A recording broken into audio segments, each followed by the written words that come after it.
আসসালামু আলাইকুম। Barishal dot news থেকে রাত ৯টার শীর্ষ সংবাদ আমি ফারহানা করিম তুলি। প্রথমে সংবাদ শিরোনাম, পরে বিস্তারিত। বাংলাদেশে বন্যায় এখনো ২০ লাখ শিশু ঝুঁকিতে, ইউনিসেফ।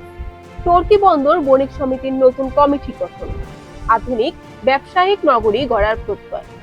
গরু নদীতে দুই ব্যবসায়ীকে কুপিয়ে জখম। বরিশালে সড়ক দুর্ঘটনায় নিহত এক। আগলছাড়ার পক্ষ থেকে ফেনীর সোনাগাজী উপজেলার বন্যার্তদের ত্রাণ বিতরণ। বন্যায় মৃতের সংখ্যা বেড়ে ৫৪। আগলছাড়ায় আওয়ামী লীগের হামলায় ৩ জন আহত। আগলছাড়ায় দুই গ্রুপের সংঘর্ষে ৫ জন আহত। এতক্ষণ শুনলেন সংবাদ শিরোনাম, এখন বিস্তারিত।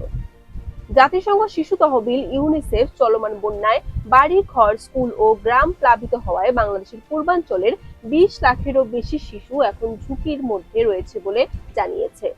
সংস্থাটি বলছে, বিগত ৩৪ বছরে বাংলাদেশের পূর্বাঞ্চলে আধা থানা সবচেয়ে ভয়ঙ্কর এই বন্যায় ২৬ লাখ মানুষ ক্ষতিগ্রস্ত হয়েছে। বরিশালের গৌরনদী উপজেলার ঐতিহ্যবাহী টর্কি বন্দর বণিক সমিতির ৭১ সদস্য বিশিষ্ট নতুন কমিটি গঠন করা হয়। কমিটির সভাপতি হিসেবে দায়িত্ব পেয়েছেন শরীফ শাহাবুব হাসান, আর সাধারণ সম্পাদক হিসেবে নির্বাচিত হয়েছেন মোহাম্মদ বদিরুজ্জামান চঞ্চল মাঝি। বরিশালের গৌরনদী উপজেলার টর্কি বন্দর ও গৌরনদী বন্দরের দুই ব্যবসায়ীকে কুপিয়ে জখম করার অভিযোগ পাওয়া গেছে। বৃহস্পতিবার ও বুধবার রাতে হামলার ঘটনা ঘটে। বেপরোয়া গতির নসিমন ও ব্যাটারি চালিত ইজি বাইকের মুখোমুখি সংঘর্ষে ঘটনাস্থলেই একজন নিহত ও ৬ জন আহত হয়েছে। ঘটনাটি ঘটেছে শুক্রবার বেলা ১১টার দিকে জেলার মেহেন্দিগঞ্জ উপজেলার পাতারহাটের স্টিমার ঘাট এলাকায়। বরিশালের আগলছাড়া উপজেলা প্রশাসন ও সর্বস্তরের জনগণের পক্ষ থেকে বন্যার্তদের মাঝে ত্রাণ বিতরণ করা হয়েছে। বুধবার রাতে আগলছাড়ার উপজেলা থেকে ত্রাণ নিয়ে ফেনী জেলার সোনাগাজী উপজেলার ট্রাকে করে ত্রাণ নিয়ে রওনা দেওয়ার সময় উপস্থিত ছিলেন আগলছাড়া উপজেলার নির্বাহী কর্মকর্তা ফারিয়া তানজিম। দেশের দক্ষিণ পূর্বাঞ্চলে চলমান বন্যার মৃত্যুর সংখ্যা বেড়ে ৫৪ জনে দাঁড়িয়েছে।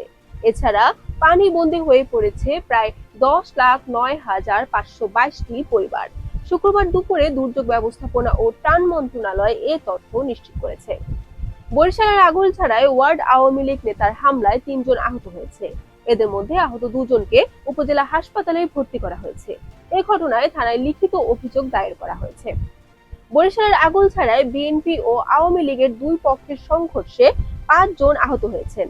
এদের মধ্যে আহত ৪ জনকে উপজেলা হাসপাতালে ভর্তি করা হয়েছে। Barishal dot news.